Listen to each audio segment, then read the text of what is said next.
Hey, sports dads, are you ready for the best combination of fatherhood and football talk? Well, let's go.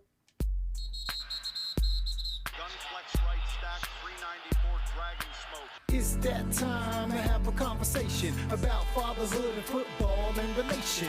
Ready, set, hut, grab your kids and huddle up. We might get deep, but just run it up the gut. So put your jersey on and clap for the home team. It's the dance thing, yeah, you know what I mean. So tell a friend to tune in if you heard me. To the best show in town every Thursday. Fatherhood and football, it's a dad's thing. Fatherhood and football, it's a dad's thing. Fatherhood and football, it's a dad's thing. Fatherhood and football.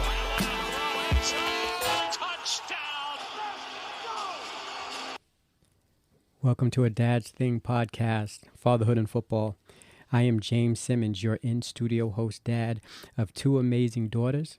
I'm a former middle school, high school, and college football coach, as well as a former wide receiver at D1AA Fordham University in the Bronx. Today we are joined by Coach Adam Ciperski. Coach has a beautiful family, wife Carla, daughter Sophia, and son Theo. Coach was a grad assistant at Fordham my freshman year in 1994. He graduated from Lehigh University in 1993, where he was an all-Patriot League free safety. And today Coach is a competitive triathlete. Welcome to the show, Coach. How you doing? Oh, I'm doing well. It's great to see you. Been a few years since we met together out west. Yeah, a few years. And it was funny because I was just looking up some stuff online, and I went back to my Instagram feed to find a picture that you and I took. And the caption was, "Dad, I already miss Coach Adam," because you got an opportunity to meet Tiffany and Lauren, and they were 5 and 3 at the time. And for her to remember you in the picture, she just lit up. So definitely a great memory. And man, I appreciate every time you make a trip to the West Coast.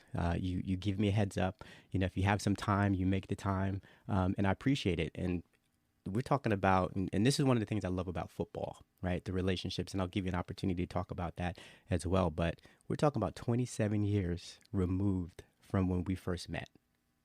Wow. That is something, right? When you put it in perspective like that, but it feels like just yesterday we were together in the locker room, doesn't it? It does, and that's what I love about this sport and what it has given to me, these relationships. I thank, the good Lord above for social media, so we can, follow each other, see the kids grow and see what we're all doing. It's been wonderful. And that's how I choose to use those platforms. But 27 years, 3,000 plus miles away, and all the things that life have to throw at us, and we still make the time. And like you said, it seems like it was just yesterday. Yeah, no, it's great experience and those connections, right? Just everything you go through together, and you know what it takes. But I'm with you. Like, that's one of the big benefits of the social media, the internet world, is that level of connection, being, particularly in Miami, right away from a lot of teammates, family, friends. So I feel like right there with you. Thanks.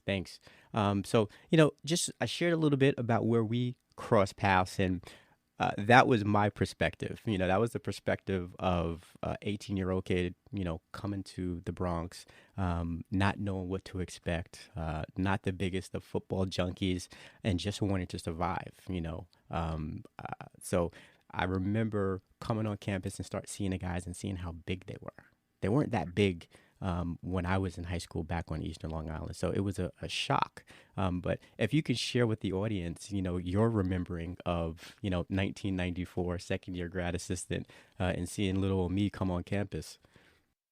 Yeah, well, it's a crazy, like, personal development time too, right? So for myself, only a few years older than you, right?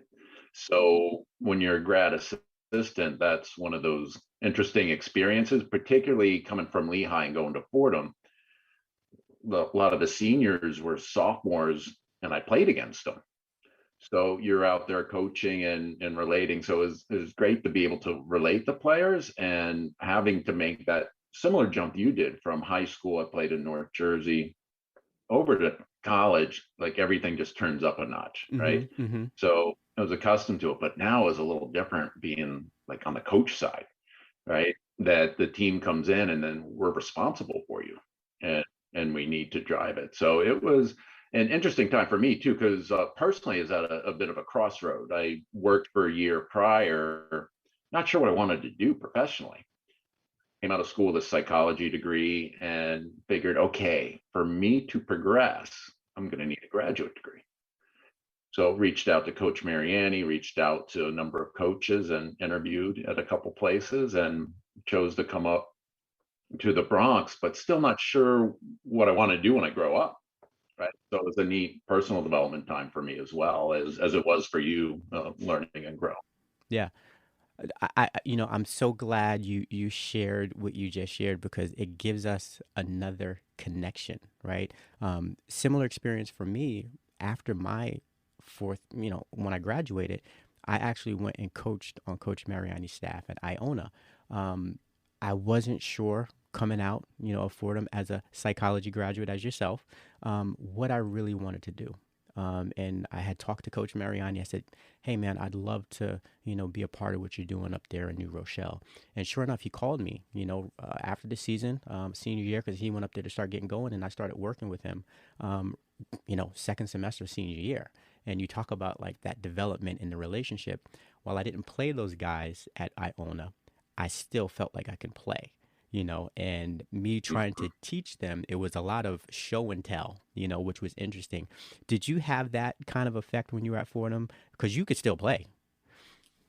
Yeah, well, that's what was a big challenge, and it's a lesson that sticks with me today in what I do in my professional career. Is I knew I could do it better in some cases, but it didn't matter.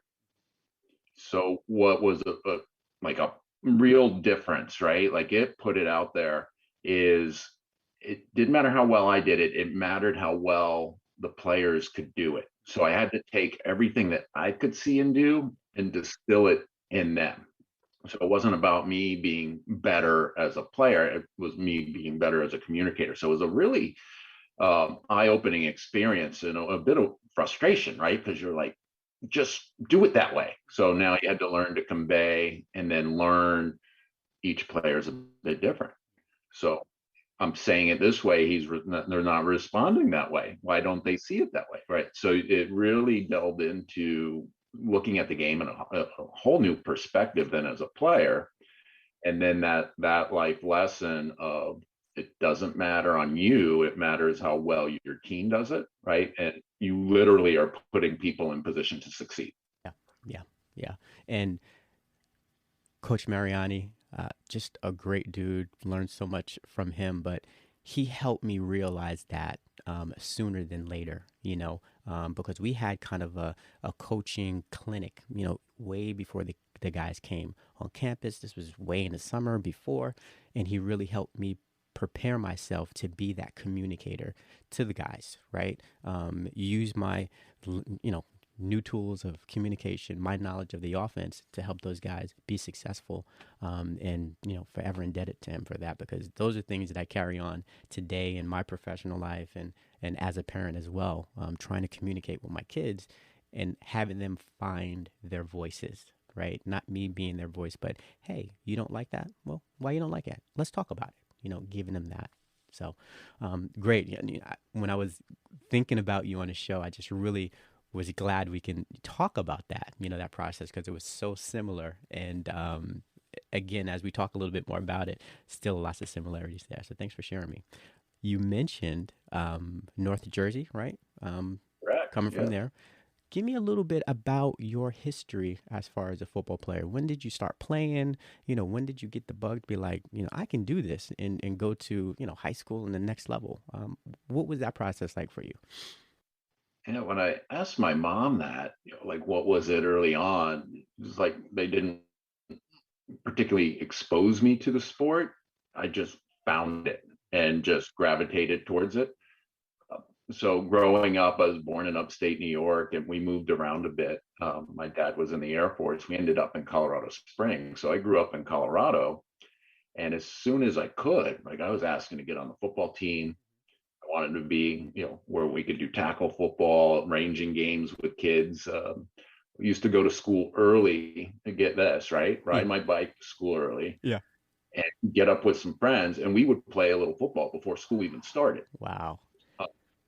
So, just gravitated. And then we moved to New Jersey in junior high school, and it was such a culture shock in how football was run that I even had a year I didn't play, and it was like a frustrating year because I just loved the sport so much and just didn't feel I fit in. But the following year, found a different program, got completely immersed, and then was fortunate coming up through a high school program where I had a coach in the beginning that ended up telling me, you know what, I don't think you're ever going to make varsity. And, kind of challenged me that way. We got a new coach the next year and just threw myself into it, followed, worked hard, never been the most physically talented, but just figured, you know what, I'll just outwork people. And then was fortunate to ultimately, start and thrive and quickly make it on to college, which was always my dream. Was I want to play college football, and which also leads to not knowing what I want to do when I grow up, because the one thing I really wanted to do was play college football. So once that was done, you're kind of looking around like, okay, what do I do next? So now I see what happened to me. I always wanted to be a basketball guy, that happened to be able to play football. And, having a coach in my life at the high school level that told me that, Jimmy, your future is football. And he spoke into my life. And I looked at this guy, and he's about 6'5", weighed about 325 pounds, former offensive lineman out there in Oklahoma. And his calves were as big as my body. And I'm looking up at him as he tells me this. I'm like, you got the wrong Jimmy. I'm not big enough, as you mentioned, not always being the biggest or the most talented. I wasn't the fastest, definitely not the biggest, but the commitment to the game and the work ethic, it translated into me personally being able to go a little further. It's funny you mentioned how early you got up to play a little bit before. I had to travel round trip, probably 30 miles to football practice every day. So I played at a school that didn't offer football, and in order for me to play, I had to go to 2 high schools over to play. So I had to be ready after school, get on the bus, or else if you missed the bus, you didn't make practice. So that wasn't happening. So it just really taught me a lot about time management, just the discipline, just the commitment. That was a long haul, as a, freshman going through, senior year. So interesting. So you make it to Lehigh. You wanted to play college football. You were pretty good. Tell me a little bit how it started, how it ended. What was going on there? Yeah, well, the transition was important, right? Coming into that game. And what really helped set me up, and it sounds like similar path to you, is having the influential coaches in your life.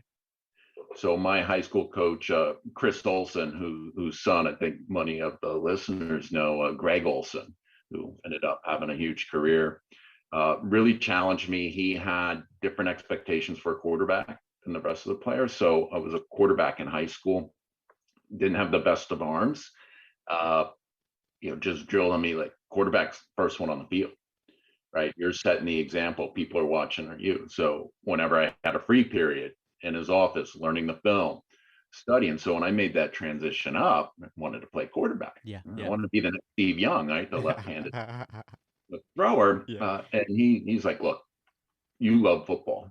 You're going to want to play. Quarterback, you're going to sit 3-4 years and then play again.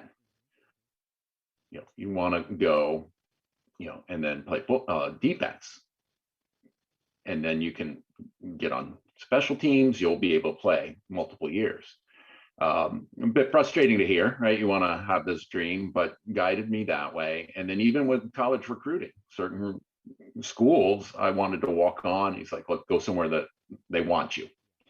And was fortunate, actually recruited by Coach Mariani and Kevin Higgins to get out at Lehigh. And before I left, my coach gave me another lesson that stuck with me. He goes, you want to be first in every drill.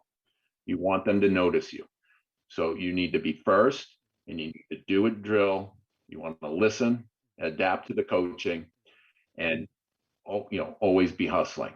So the day one, and I remember calling home from camp, and it was brutal. I was also a homebody. I'm one of 5 kids, right? Yeah. So I just being away from home was hard enough.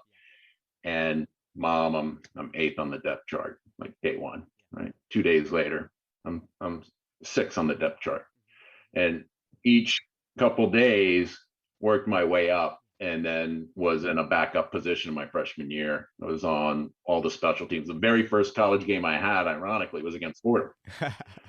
So it's full circle, but that journey, and it never felt too big for me, like the way you had that transition. And it's mainly instilled from my high school coach, like the way he prepped us. And when I went into college and the first set of drills and everything, that's how he prepped us. Gotcha.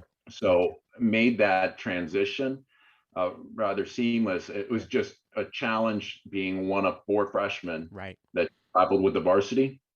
We were always like, the baby, the baby players out there, right? So we kind of kept together, but Yeah. but it was such a journey, and just a time in life I cherish. Yeah.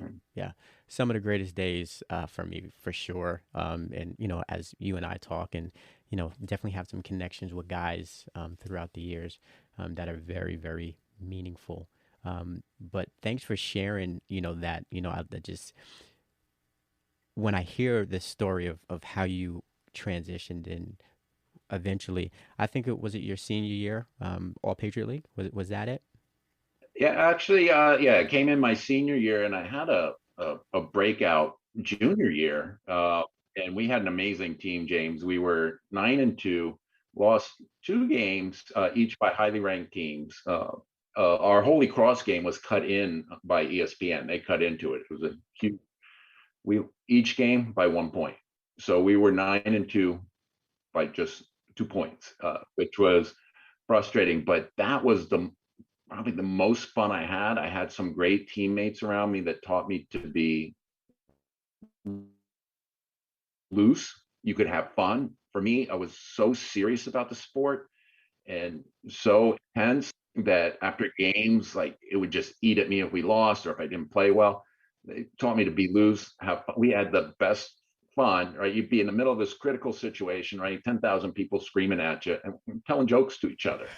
And that lesson carried through, right? That then you take that stress off, you take that pressure off, and you just perform because you're prepared. And that really changed for me, as well as I struggled with catching the ball. I dropped a number of interceptions at the end of my sophomore year, to the degree, James, they sent me to the doctor. Really? They want to get my eyes checked.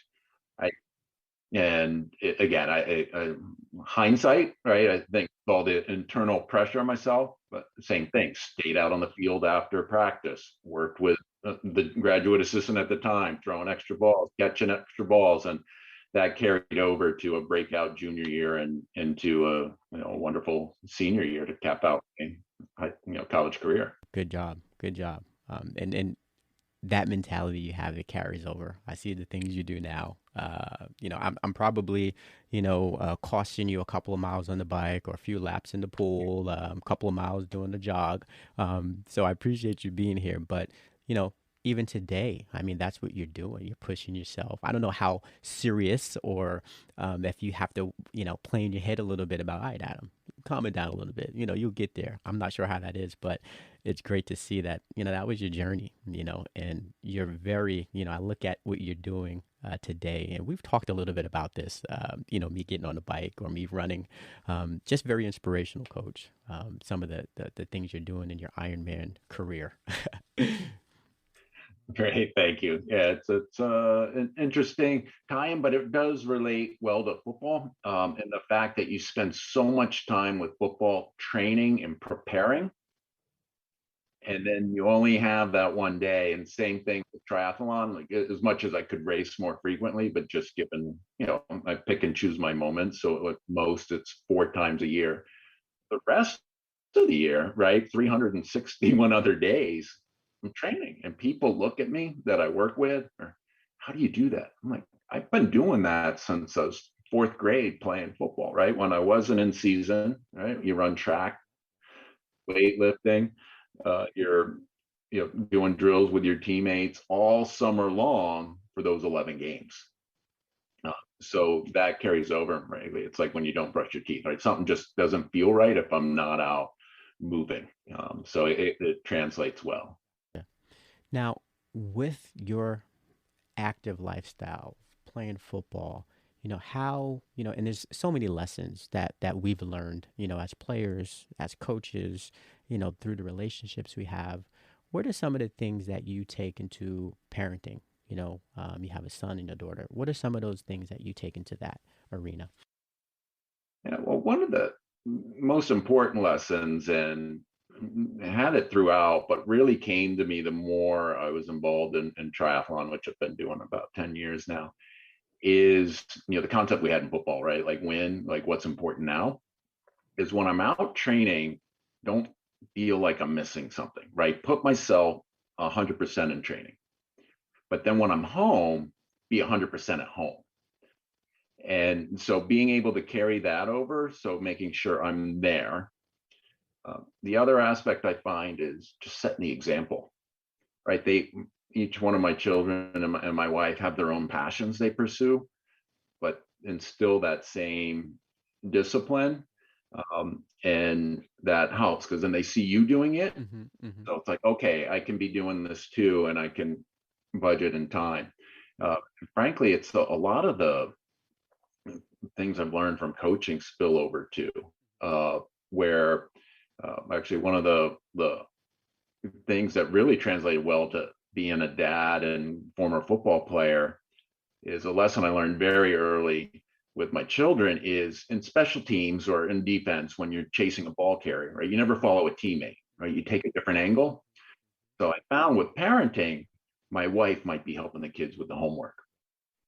Well, I don't want to follow my teammate. So I didn't stand behind her or next to her and start coaching the same kid on homework. I'm like, okay, she's doing that. I'm going over here Yeah. and taking care of this. And that really helped. In the beginning, it was a little hard lesson because I wanted to be there and help too. That's like, you know what, I can help by taking a, save a touchdown angle. Let me go over here and take care of that. And then both my kids are performers. So my daughter's on the swim team, my son's in theater.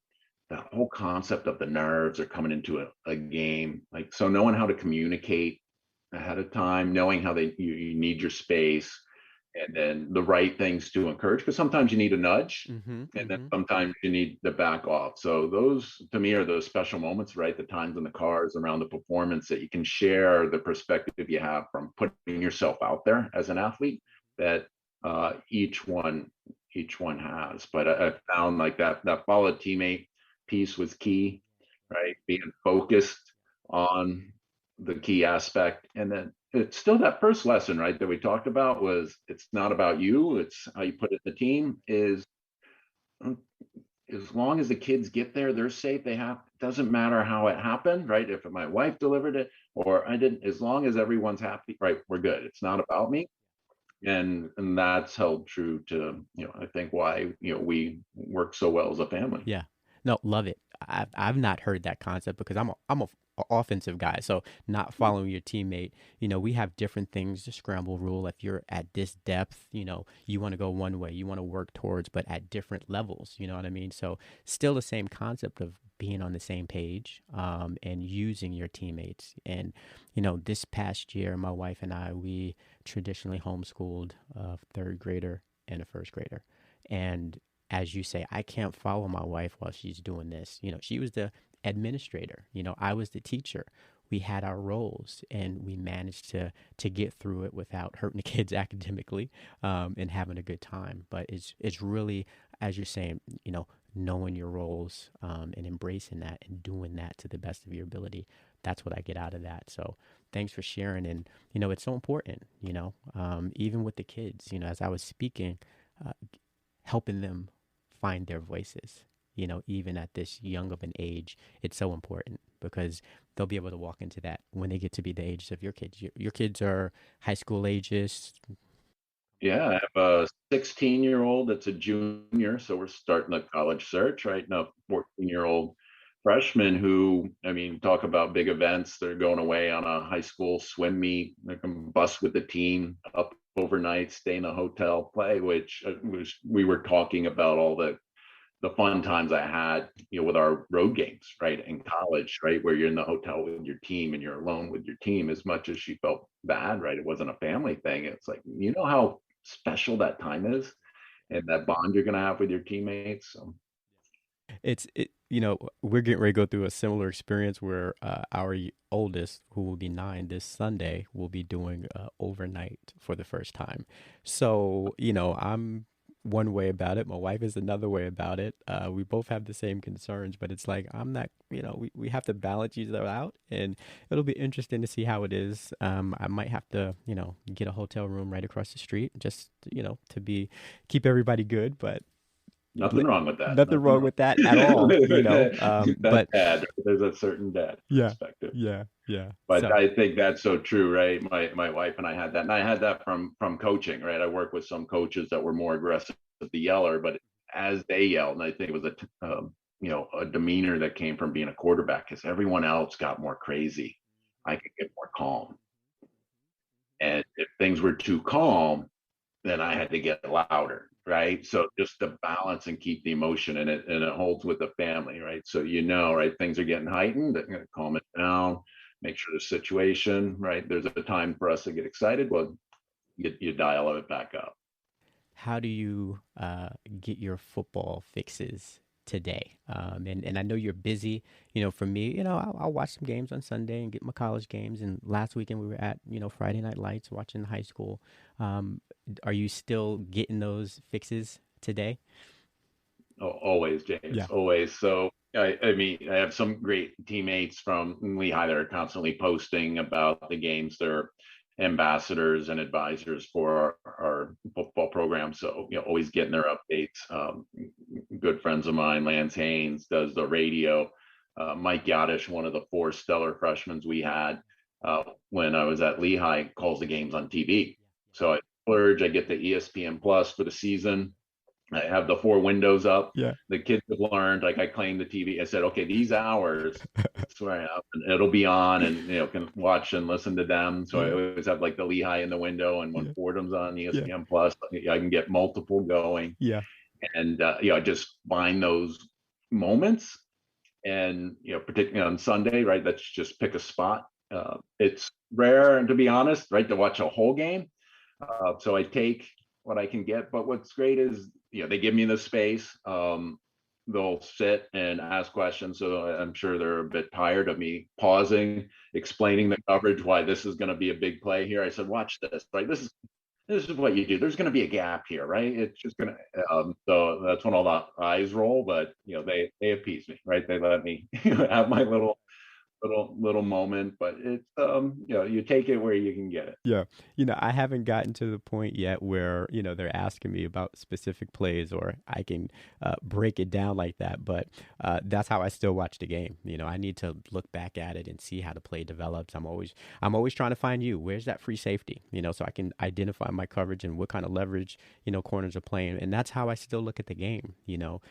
But as long as the kids can, hang on my leg or grab my arm or something like that, they don't mind dad watching football, and they love it. They hear the theme song and they start singing it. So it's something Well, that we can James, share. I think you would appreciate this. Where our living room is in our family room, we have a TV in both. If you look just right, you can see the TV in the other room. So we'll have our family show on.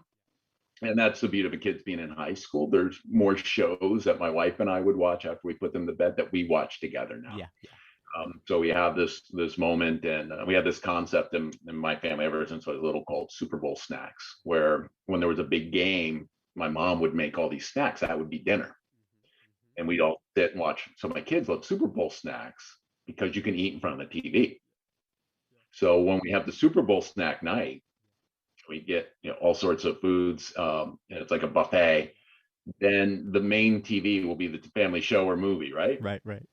Caddy corner, I have whatever game is I Yeah, want to watch on. So randomly, I'll be looking, and my son each time looks at me, and he's like, "What? What?" And it's just the TV's over his shoulder. So half the night, like it looks like I'm looking right at him. He's like, "What?" Or all of a sudden, I randomly start jumping up and down, yeah, and they're like, yeah, "Okay, what happened?" I'm like, "Oh, you missed it." So I kind of split eye there. But that's the beauty of being a free safety, right? You got to scan the whole field. So I'm constantly scanning. So that skill helps me and get my football fix and my family time. nice, nice, nice. Early on in my marriage and fatherhood, whenever we go out to a restaurant, I always sit with my back to the TV, you know? So now they're saying, oh, no, you can sit there, Dad. You can watch. The game's on. Who's playing? You know, so they really give me that. And I'm in a house, all girls. I got two girls and my wife. So it's a different thing. And they enjoy it with me. And that's great. We were at the high school football game and the girls were just loving the action and cheering. And it's just fun. You know, it's really fun. And I'm glad I can share that with them. Yeah. Well, what was wonderful to hear, and honestly, a little teary-eyed, was my son. That was either his freshman or sophomore year. Their school programs, like one of the top in the states, and he stayed after to go watch the game. And I was like, oh, okay. And he's sitting with his friends. Well, he's telling me, like, he was explaining, like, so everything I've been saying all those years were like in there. He explained to me what happened and then how he described it. It was like total coach speak to his friends because they were trying to figure out what's going on. And he's like, oh, and he just, so it gets in there, James, right? It gets in there. I'm seeing that a little bit more with basketball. My oldest loves basketball. She plays at recess and she comes home and like, this guy jumped over my head to get it. What do I do? And I'm like, oh, you got to start to box out, you know? So now she's coming home and she's boxing me out. She's practicing. So they do listen, and it's fun to be able to help them develop. So great stuff. Great stuff. Well, this lesson's coming for you soon. Yes. Right? This next lesson that I went through, and it's critical for you to understand. In a couple of years, she's going to beat you. like legitimately beat you. And I had that experience about 5 years ago.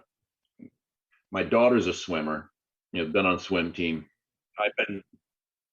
I used to say serviceable swim, right? I could drown and have been working on it. So I film myself occasionally. I do work with a coach. He looks and analyzes the swim, right? So it's a football lesson, right? She wanted to do open water swim. So we both signed up so we could do it together. The first time we did it, I got out of the water first. She came in right behind me. Tough lesson is, James, they gave men a 5-minute head start. Wow. Well, I'm like, I crossed the finish line first. Yeah. Like, yeah, no. Wow. Bring it forward a few weeks ago. Another open water swim. We sign up. We all start at the same time. Yeah. So she's like, okay, how do you seed yourself? And swims like that, you self-seed. So if you feel you're going to be faster, you go to the front. And then those who don't want to get trampled, right, you go to the back. Middle of the pack. That's about where And she's like, okay, she's looking around. She walks straight to the front. The race starts. She was third out of the way. She was first woman overall. And we could actually dispute it. We think a couple guys cut corners. But overall in the whole race. Wow. Yeah. So my days of that's where I'm trying to get her to bike and run more. So at least I have an advantage for a few more years. Get it where you can, right? Get it where you can. So it's that proud moment as a father, but then as an athlete, you're like, dang. You know, well, my kids at this point, you know, exposure, letting them do a couple different things and see what they want to be interested in, right? And then my part after that is like you identify it. Hey, let's take it a little bit further. You know, let's get into it a little bit more if you really want to progress. And I think I told you this back in 18 when we met up after a couple of years. I said, yeah, man, I've just been on the shelf. I've just been saving my body. So when the kids start to go, I can be active and I can get after them. And that time is coming and I need to do something because, like you said, they're knocking on the door, if not already there. So that's why I'm thrilled I started when I did. So, you know, I could move up and frankly, one of the football tests we had when I was in school, we had to do a 2-mile run. And as a safety, I'm like, why would I need to do a 2-mile run? And it was grueling. I'm like, why would I run that far? Right now, I'm like, 2-mile run, like we're just warming up, right? So it's funny how the body can adapt and push, but I'm with you, right? Just trying to keep it going to keep up with them. And I'm gonna have to hit you up. You know, Tiffany, my fourth grader, first year running cross country. So I think a couple of weeks ago they had time there. It was like 10 minutes. And then this past Monday, it was at like 8 minutes. I've been taking her to the track and doing a little bit of this and doing a little bit of that. But she really likes it. I don't know where she gets long distance running love in her blood because that's not my forte.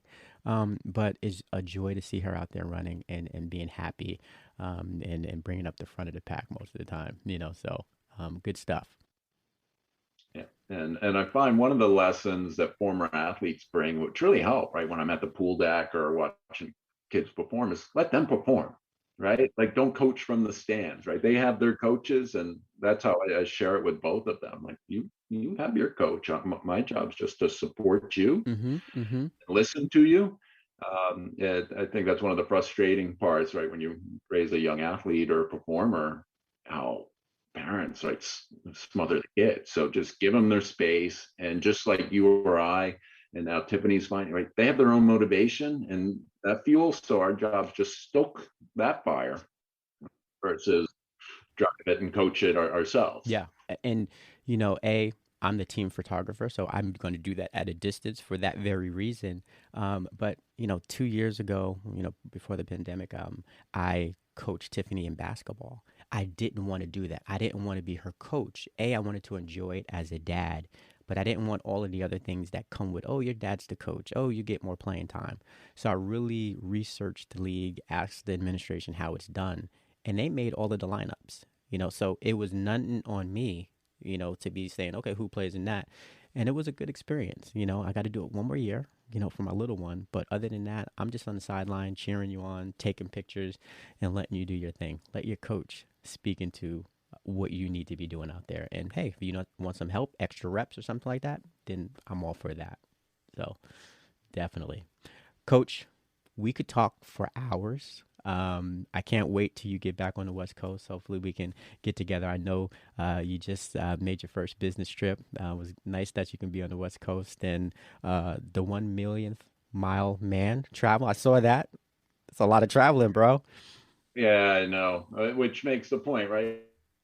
When you're Yeah, home, be home. yeah, yeah, yeah. Because you definitely cherish that time. But also, that's where talking to the kids, right? I do what I do so we can, reap the benefits and do what we do. So they've been very understanding.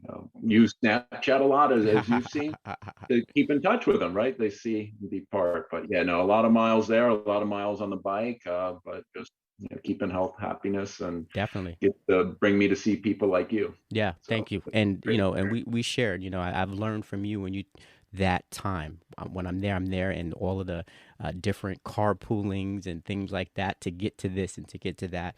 You know, that was 3 years ago when I had a 5-year-old and a 3-year-old. Not much traveling and stuff, but those things have stuck in my head as now we've got basketball practice, as we have cross country, and Lauren wants to be in theater. She's going to be my actress. So she's getting ready for her first musical. So those things have stuck with me. And, that's one of, again, I'll say it again, the greatest things about the connections that I've been able to make in football. To be able to have my coach, come out and look me up and say, hey, let's go get some coffee or something just to catch up, and speaking words of life into my life as I, move forward on my journey as fatherhood. So, man, I appreciate you, Coach. Thanks for spending the time. And, is there any last thing you want to share? Floor is yours. Oh, wow. Yeah, quick summary. I think the whole thing is it's those moments, right? My coach Kevin Higgins instilled in me early. He goes, "Hey, you're a leader on the team. He goes, don't do anything different. Be you, but no, the leadership comes from what happens when you don't think anyone's watching you." Right. So I kind of take that, right? Your kids are always watching you. Your wife's always like, how do you handle yourself? So act how you want to act, right? It's not about you, and it's how about your team. So that's my main thing is be you, and you just never know who's watching. So take advantage. Thanks, Coach. I appreciate you, and thank you, and looking forward to your next West Coast trip so we can catch up again. All right. All right. Thank you, James. Thank you. Thank you. Thank you for joining this episode of Fatherhood and Football, a Dad's Thing production, where finding and embracing our roles in fatherhood is a journey and one that we do not have to do alone. Please join us next Thursday for our next episode and follow us on Instagram, YouTube, and Facebook at A Dad's Thing for all your fatherhood-related content. You can also find our podcast on Anchor, Spotify, Breaker, and Radio Public.